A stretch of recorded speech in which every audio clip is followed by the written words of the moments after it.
Hi, folks. Welcome to Crisco's Corner.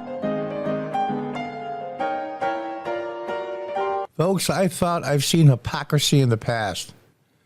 They're not even trying to hide it anymore. Absolutely. This is unbelievable. Unbelievable. Merrick Garland refuses to respond to congressional subpoenas he deems illegitimate. So that means then, if I get a subpoena and I want to say, no, I'm not going to appear, my lawyer says, well, Your Honor, it's not legitimate, so I don't have to go? Meanwhile, Steve Bannon is preparing to do prison time for not complying with a congressional subpoena issued by January 6th. Now, wait till you hear this story. In May, Attorney General Merrick Garland refused to hand over the audio of Joe Biden's interview with special counsel Robert Hur. That's the one where they said basically he was guilty. The special counsel said he was guilty, but nobody would convict basically an old man, I'm paraphrasing, basically an old man who meant well, just wasn't really all there. No jury in the world would convict him.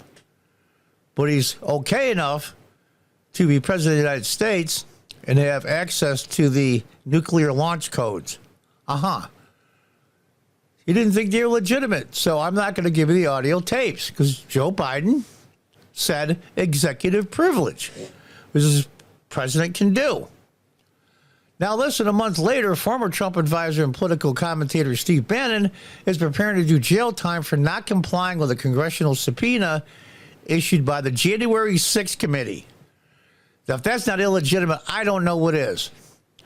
Now, let's listen with our Attorney General, the highest ranking law enforcement officer in the country, has to say.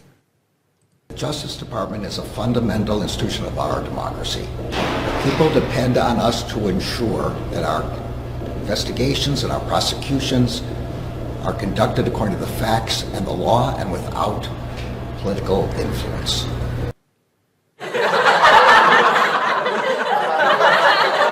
Sorry, I had to throw that in there. Let's listen on. We have gone to extraordinary lengths to ensure that the committees get responses to their legitimate requests. But this is not one. To the contrary, this is one that would harm our ability in the future to successfully pursue sensitive investigations. This is an audio tape of President Biden being interviewed by a special counsel. Now, they supposedly gave the transcript. No one really knows because they've altered transcripts in the past. But you won't get the stumbling and fumbling and all the things he does when he can't remember because he has early onset dementia. There's absolutely no question. And God knows what else. But the transcript doesn't show that. And they wouldn't dare set the audio out because it would get out to the media and he would lose 4 or 5, maybe even more points in the polls. So he's saying this isn't legitimate. Without fear or favor, is that the way it goes? It's amazing to me, but yet Peter Navarro, now serving federal prison, a Trump economic advisor, and now Steve Bannon, who when subpoenaed by Congress, the January 6th committee at the time, said, listen, I haven't gotten an okay from President Trump on executive privilege. He's calling that. Until he does, I can't appear because I legally can't say anything.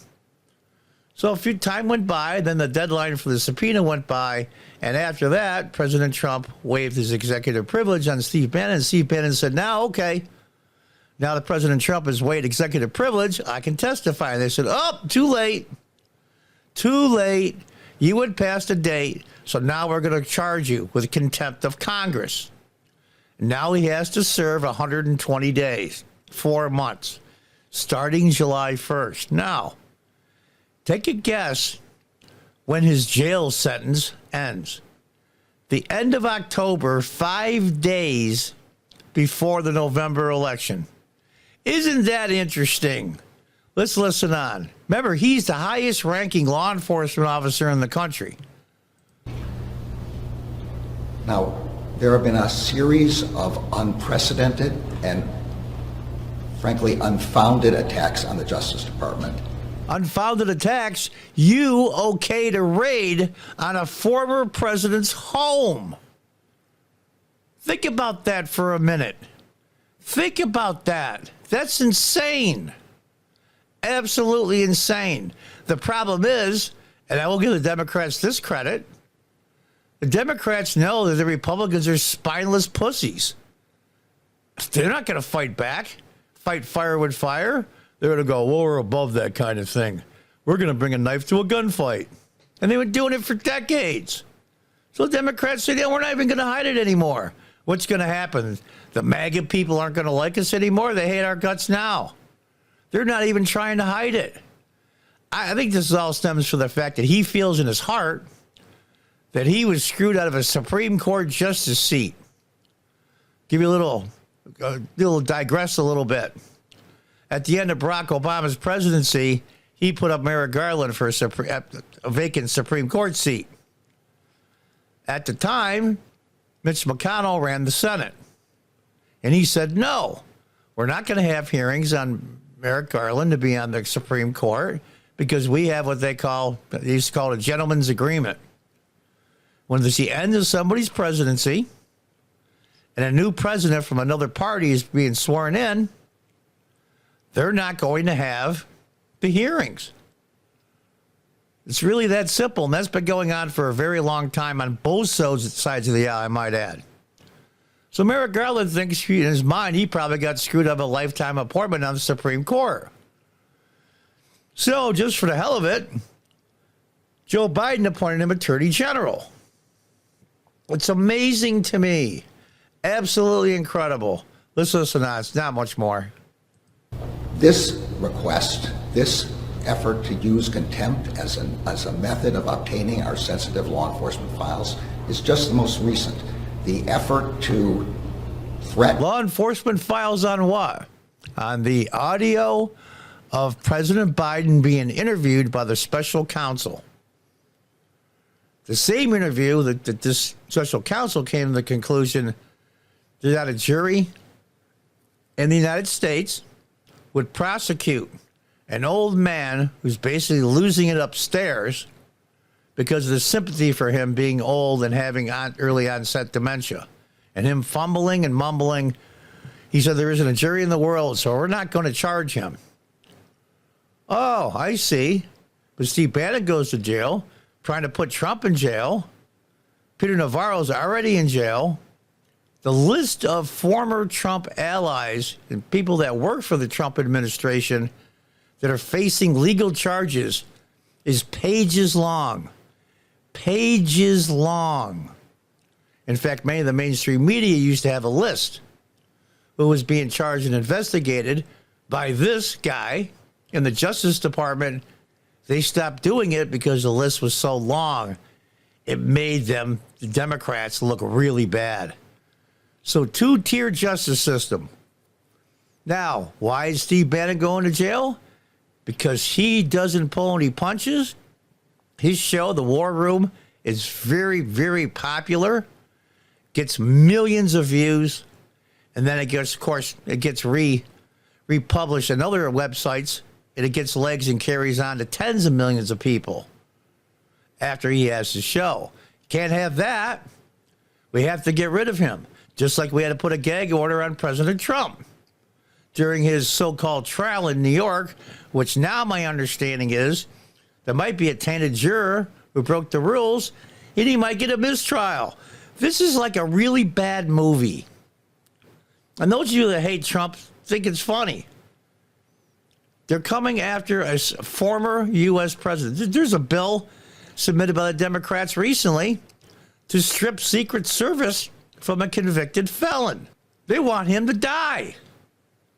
You say, well, John, he's got a lot of money. He can hire his own security. They don't have the jurisdiction the Secret Service has. This is insane. Absolutely insane. Now, I can't go into detail, of course, because this website won't allow it. But if they're willing to do this, throw people in jail when they're doing the exact same thing, and on top of it, try to remove President Trump's Secret Service detail, what is their goal by doing that? Just ask yourself. Let's listen. There's only 20 seconds left. To defund our investigations and the way in which there are contributions to an atmosphere that puts our agents and our prosecutors at risk, these are wrong. Look, the only thing I can do is continue to do the right thing. I will protect this building and its people. My response to that? But the fact of the matter is, this is no laughing matter. American jurisprudence is looked upon with high regard around the world. Great Britain used to have them. In fact, original American law came from British common law. It expanded over the years. We have a Bill of Rights, we have our Constitution, we have the rule of law. Yes, it's not a perfect system, and nothing is. But look what they're doing. And they're getting away with it. Why? The Supreme Court makes a decision. You can't give money away to former college students to ease their student debt. It said so specifically. Joe Biden came out, what was it, 10 days ago? And said, Supreme Court ruled I can't give money to help student debt relief. But I'm going to do it anyway.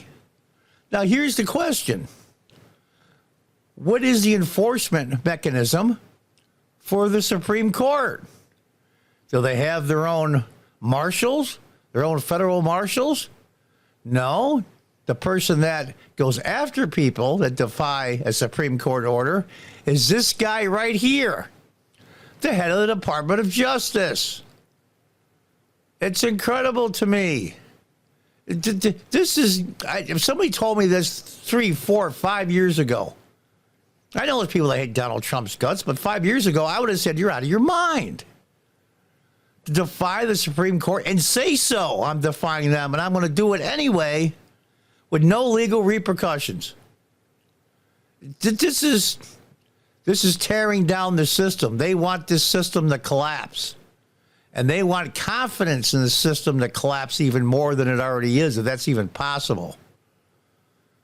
They want to have people stay home this November. Well, they're going to get away with winning anyway, so why the hell should I vote? It's unbelievable. Unbelievable. Justice Department is a fundamental institution of our democracy, he said.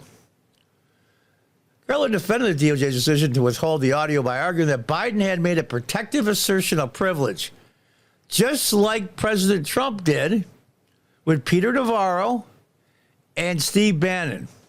Steve Bannon, of course, has got a lot bigger mouth than Peter Navarro, so they waited to sentence him.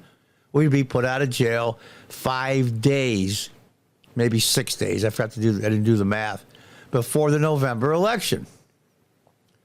Appearing before Congress in June, Garland once again called the request illegitimate. Now, Steve Bannon said it's illegitimate. He did executive privilege.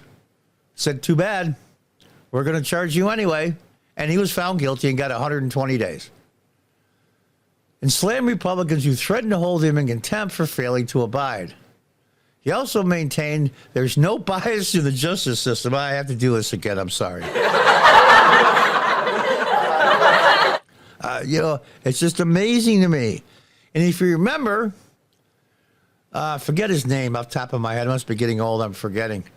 President Obama's Attorney General was summoned to appear before the committee in Congress when the Republicans had it. He refused. He refused. They were going to hold him in contempt of Congress, and they did. And you know what happened? Here's what happened. Nothing. No charges, no jail time, no nothing. And the first day in office, I promised Justice Department employees that together we would show the American people by word and deed that the department adheres to the rule of law. What a crock of bullshit. Follows the facts and the law and pursues equal justice under the law. I'm not even going to do the laughing. I'm going to laugh myself. Today's charges reflect the department's steadfast commitment to these principles. Give you a little background on Bannon. Bannon had been subpoenaed by the January 6th committee to appear for a deposition and produce documents related to the events that led up to the storming of the Capitol. He argued that the documents sought were under executive privilege and was subsequently charged with contempt. In July of 2022, Bannon was found guilty and sentenced to 120 days in prison. However, a judge suspended his sentence pending appeal. Attorney David Schoen argued that Donald Trump had invoked executive privilege on October 5th, 2021, preventing Bannon from testifying, and that his lawyer, Robert Costello, informed him the former president's assertion couldn't be waived. Nonetheless, the sentence was upheld, and on Thursday, he was ordered to report to prison on July 1st. Almost exactly 120 days to the election. There's a very, very pro-Trump ally who has a major platform and talks to tens of millions of people every day. Silenced. Just like Trump's gag order. Silencing. And they're doing it right out in broad daylight in the open. It's just, maybe my command of the language is such that I can't even begin to articulate in the proper words how effing ridiculous this is. How can Congress order federal marshals to at least physically force the Attorney General of the United States to appear before their committee? Do they have that authority? Supreme Court can't do it. Can Congress? Yeah, they can if they have a different Attorney General. I'll tell you the truth, honestly. I like this guy put on trial for the same exact thing they charged Steve Bannon and Peter Navarro, who both got federal jail time. Granted, it's only 120 days, but it's not the point. It's not the point at all. He was willing to come in after Trump waived it, and they said no. So this is all being done by the administration's request, because let's face it, Biden is not really the president. He's just a figurehead, a name on paper, and the real people of the president and this guy, Attorney General of the United States, can do whatever they want, even saying it's against the law, even saying it's against a court order. It's a Supreme Court order, but I did it anyway. So F you, I'm not going to be prosecuted. If I lose the election, and this is Biden thinking, if I lose the election, they're not going to prosecute me. They're not going to come after me. It won't happen. I'll use all the rules in my advantage. Yet, a former president, Donald Trump, can't use any of the rules. Can't use the executive privilege. It's a two-tiered system. Why are they so scared? They're not scared of Donald Trump because he's going to destroy democracy and this will be the last time we have a legitimate election and blah, blah, blah, blah, blah. Merrick Garland is not stupid. He may have lost a couple of steps in the last few years since Obama appointed him Supreme Court. He may have lost a couple of steps, but he's not a fool and he's not stupid. And he's doing it right out in the open. And there's no repercussions. When powerful government agencies and the heads of those agencies think they can do anything they want to and then get away with it, that, folks, is the death of democracy. Make no mistake. Until the next time, God bless, goodbye, and good luck.